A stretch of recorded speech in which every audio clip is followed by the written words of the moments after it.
outside of the first corner, as he'd become used to. He started off the second over the fourth and gone wide though. Danny's up underneath him, so Rally's been a little wide, and then None finds himself in a little bit of trouble, but straight away just what they didn't want to see. They didn't want to see Jorge Lorenzo get that start and get away. It's going to be down to Marc Marquez to try and snap up the inside if he can and make a nuisance of himself. That will favour Valentino Rossi. Bradley Smith chasing you. No, he's not. Yes, he is. It's the Suzuki that's just going through on the inside of him. The white flag has been shown. That on means that corner. They can, on all corners, that means they can now come in and change bikes if they wish to. It's raining, that's the reason why they've given them that option, because it is raining on one corner. If it's a white flag with a red cross on it, it's raining in that sector, which is where the very slight confusion came in my voice there, because I looked for the white flag with the red cross, but you're right, Joe, it's the white flag that does give them the option now to come in and change motorcycles. This is a flag-to-flag race. That's the specific signal of that rule is now in place. This is why Piro's bike was set up, if you're wondering, with wet tyres in it, because we have had rain in the air here, so it's a rider discretion situation. They want to come down pit lane. This track is nowhere near wet enough for any of that just yet. There is Ian O'Neill, 29, and I think the Suzuki's got up the inside as well. That's frantic down pit lane. It's a tiny pit lane to be worried about. There is Rossi. Here is... Oh, and Ian O'Neill squeeze that Ducati in a place you can't squeeze it. Danny Pedrosa looks business-like again.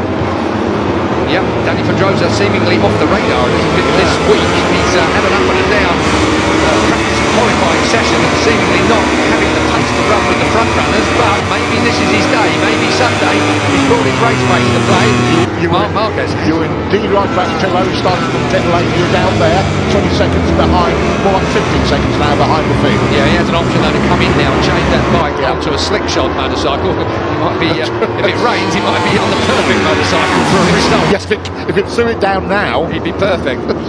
Hard front, medium rear on the Yamaha. We've had quite a lot of tyre changes as the temperature dropped in the last couple of hours. We saw quite a lot of confusion there. Dunlop had given us a list of what the Moto2 guys were doing, and it was completely different from what we understood from their list in the end. Tinker Revent running a softer tyre that was on the Dunlop list.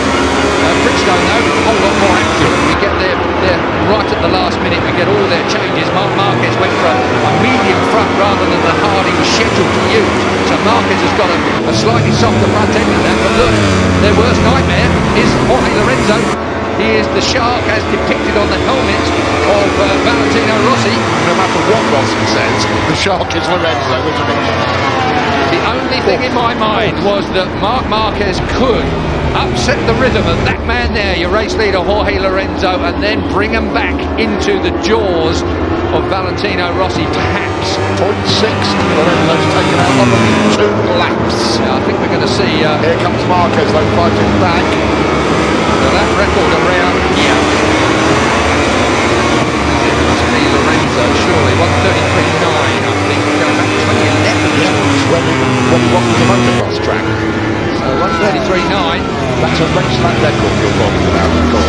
Still the flag wave just to make sure these guys know that they can change bikes if they want to. There's not going to be a chance of that until it rains a lot more than it does at the moment. But with 28 laps and 73.5 miles of this racetrack, there may be a situation. I walked out there a moment ago and it's clouded right over here. Quite heavy clouds to the sea, out to the Adriatic coast, which we are right on. As you can see, there's certainly spits of rain on your visor. That's not a corner for spits of rain on your visor. That is 140 miles an hour at the apex, 160 odd miles an hour approaching it, and you just pitch it in. Scott Redden up to 9th. Crutchlow 11th. In fact, Redden is 8th now, last time I looked. Yes, he is at 9th over the line, having got a place of just as you quite rightly point out, he's got past Suzuki. Oh, look at this, there's a lot going on out there at the moment. The Hondas are coming to play as we are on board. Here he is, Marquez. Marquez is the man. Maybe he got his tyres up to speed and he's just given himself an opportunity to stick now with Lorenzo. This is just what we wanted to see. There was the 3 top men fighting it out. Lorenzo a lot slower than the 2 behind him. Is that because he's having to gauge track conditions? Indeed, the man out front generally, he needs to just take it a little easy when the rain is still falling. It's how much of it is going to interfere with the grip level. And it will, of course, on the paintwork on the outside of this track. You don't want to have any real precipitation out there on the paint if you're out on the white line. It gets a bit slippy. Brand new tarmac for this year, reduced the bumps considerably. Up the grip to the level, as Bradley Smith suggested, of a normal MotoGP racetrack.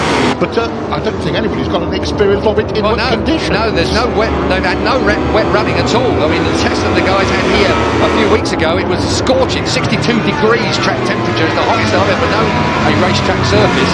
Certainly in Europe. Pirro has, as we suspected, gone back up to pit lane. That's it. By the look of it to me, there's no hurry to swap back onto his dry weather bike. The test head, The lap bike, as they tend to refer to. he's ridden in everything this year. World Superbike, the Italian Superbike, all the different manufacturers of tyres that have contracted all these different... Bridgestone's here, Pirelli's in World Supers and Michelin's in the Italian Championship.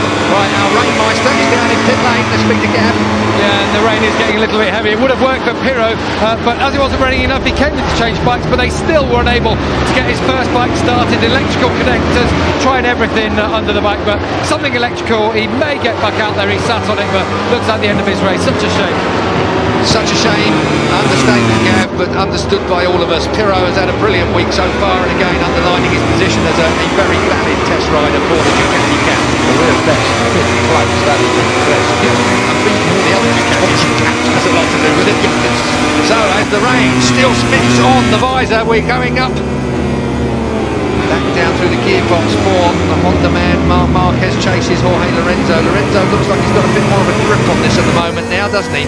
You'd think he has had a lap and a half there. Whoa, let's see. There we are. He's considerably slower. He lost half a second to Marquez and Rossi in one lap. Trouble is, a mistake early on in this race can cost him the opportunity to win this world title. Valentino Rossi's in a perfect position in third at the moment to pick up any pieces of a bit of a misdemeanor from the men in front, and these are the corners to make misdemeanors on. Just a bit of a gap in the World Cup. 12 points.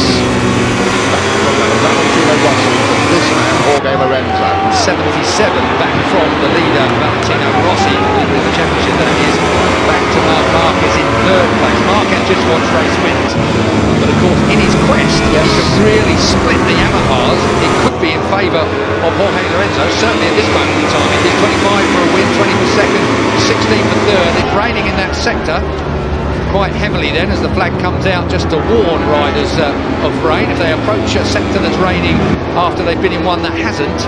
It's all a bit of a shock to the system. These are very difficult conditions, Julian. When it deteriorates like this, reading the track is really hard. If you're only up to fourth, look in the back now. Pedrosa goes back there. That is a heck of a queue behind Danny Pedrosa. Danny Pedrosa just not kind of finding the pace that he wants around the track that he goes well at. And that is Scott Redding at the back of that little queue. That would be good for Scotty, wouldn't it? Right, here we go. There's Bradley. 4th, 5th, 6th, 7th. And there, number 45, back in the picture, Scott Redding. It's raining more now. It's raining heavily now, Julian. Look at this. Bradley. And look at Scott Redding riding his way underneath the ball. Scott Redding on the 45 then comes to play as Bradley sneaks up the inside. These guys all really trying to find their way on a difficult track. So that's it. Now he's forced out. Bike changes soon. Not yet. Not wet enough by far yet, Julian. You need some water on this racetrack. The trouble is, the big trouble is not so much the water on the track, it's how the tyre temperature drops as you start losing pace. That's where Marc Marquez with that medium front pretty much preempted it. With the medium front tyre might just be feeling a little bit better. They're warming up their tyres. They are the soft compound. There's two compounds of wet tyre, a hard and a soft. And you can see there, that Yamaha was set up with the soft compound front and rear wet tyres in it. And as you say, slick tyres will, surprisingly, continue to grit. As long as they got heat. As long as there's warmth, exactly.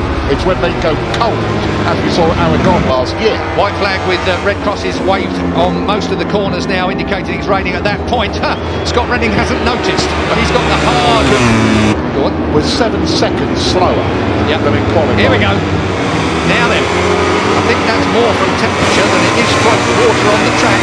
They know the feel of it best. Alicia Spargo, remember him, he's had a bit of a result when he jumped from one bike to the other. They have to pull to the inside of the bike to garage door so that the angle of attack when they come out on the bike isn't going to impede someone coming down pit lane.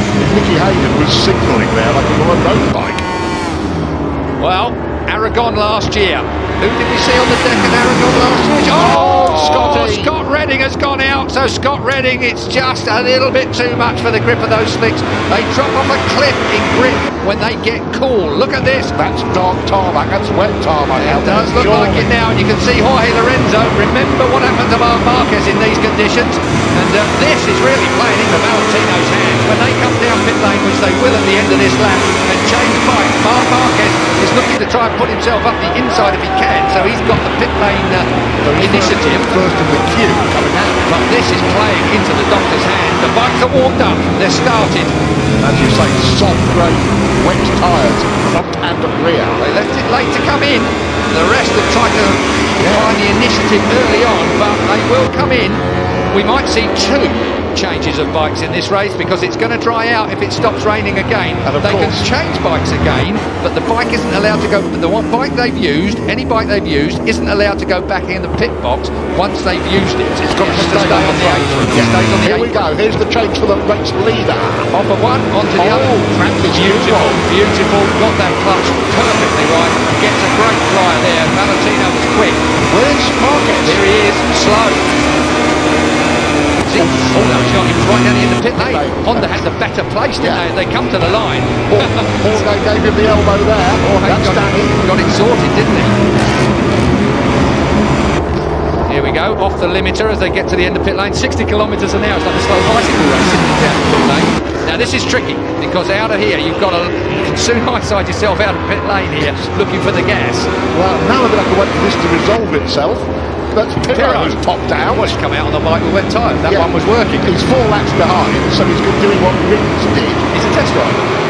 This is testing time. Get out there. Trying to do some work. And that is wet out there in the circuits. Watch this is going to be hectic. Marc Marquez is going to take his opportunity here. He's on the wet bike now.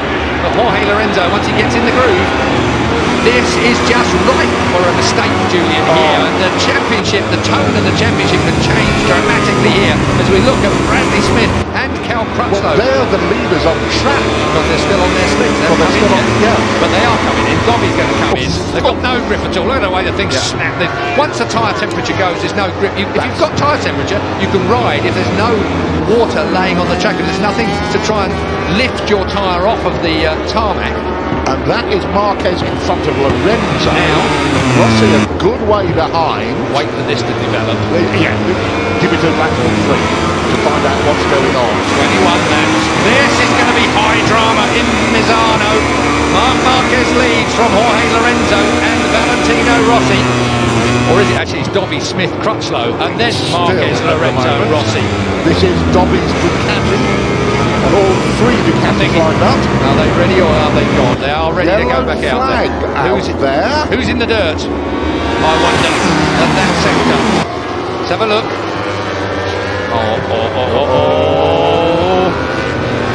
Lorenzo on the outside of Marc Marquez. That's where Marc obviously grabbed the initiative and piled his way past. It is the battle for 4th, of course, because these men hadn't come in yet.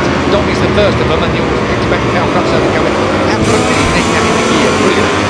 A good wet weather ride of Robert says, as we know in Silverstone. There's the truth. Here comes to the wet Where's Danny? after his Silverstone second place on the Pramac bike. Soft front and rear, wet tyres then, and he's got the mapping, the wet mapping there as well. You see the light on under the seat? That's when they flick the dashboard into a wet map to make it work out on these wet conditions with these tyres on. Let's go down a pit lane. Watch us there. Yeah, I'm going to give you a tyre report. We're speaking to Bridgestone and they said, get ready for this, Neil. We have absolutely no idea how these tyres are going to work. Remember, this track was like sheet ice before they resurfaced it, so they don't know how it's going to feel. So what they've done is they've basically let everybody go out with the softest version.